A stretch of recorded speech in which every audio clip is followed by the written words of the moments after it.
compagnie du pilote de la voiture 26, Martin Bisson, qui a terminé 3e aujourd'hui pour ce 200 tours. Martin, exténué? Vraiment, là, je suis content en crime. En qualification, on a eu un problème. Il y a eu un incident, j'ai été impliqué. Fait que j'ai eu ma dernière position là, j'ai fait même pas de demi-tour. Les gars ont fait un excellent travail. J'étais chanceux, j'avais une voiture compétitive parce qu'en pratique, elle était excellente. La première position, la deuxième pratique d'un temps. Fait que je savais que j'avais une bonne voiture compétitive. Je suis parti 18e, puis regarde, je finis sur le podium, mon 3e podium de suite. Puis je pensais même pas d'avoir un podium cette année, honnêtement. Puis je suis bien content. Ça, c'est grâce à mes commanditaires, puis tous mes gars qui m'aident ici. Félicitations, Martin. Merci beaucoup. Merci.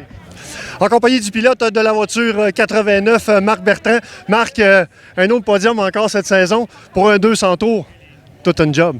Oui, on a travaillé dur. La compétition était forte.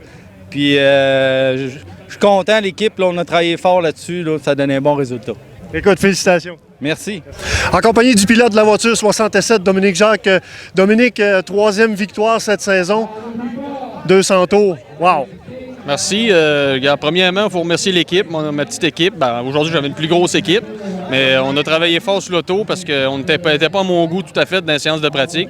En qualif, ça s'est amélioré, mais quand on a mis les pneus neufs, là, ça a tombé merveilleux. Écoute, content d'avoir fait 200 tours? Ben oui, c'est la première fois qu'on fait 200 tours en sportsman, donc c'est le fun d'avoir notre nom gravé là-dessus. Félicitations. Merci.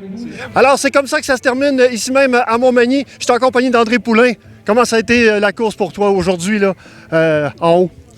Un bon 200 tours. Dominique Jacques est devenu dominant à partir, je dirais, du 125e tour. Jimmy Nadeau avait dominé un bout avant. On avait eu un des frères de Cosse qui avait dominé aussi.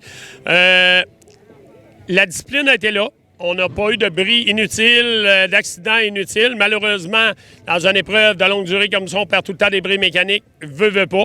Moi, je pense qu'un des grands perdants de la journée aujourd'hui est Michael Isabelle, la voiture 77, qui allait très, très bien, qui roulait deuxième, troisième, deuxième depuis un bout.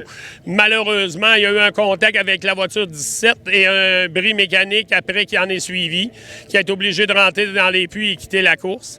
C'est peut-être le plus grand perdant. Martin Lacombe n'a pas été capable de se faire justice, impliqué dans un accrochage dès le départ. Il touche le mur intérieur, il y a quelque chose qui crochit en avant. N'a pas été capable de revenir et être compétitif dans la course. Donc, aussi Louis-Philippe Labrec, 22. Normalement, un gars très compétitif dans ce genre d'épreuve. Malheureusement, la mécanique aujourd'hui n'a pas tenu le coup suite à un contact aussi. Fait que, dans l'ensemble, je suis très satisfait. Je remercie les amateurs qui sont venus. Je pense qu'on a fait un bon spectacle aux gens.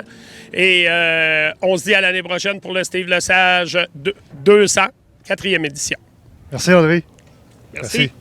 Alors, c'est comme ça que ça se termine ici même à l'Autodrome Montmagny. Prochain rendez-vous le 6 juillet prochain, ici même à l'Autodrome Montmagny. Soyez-y!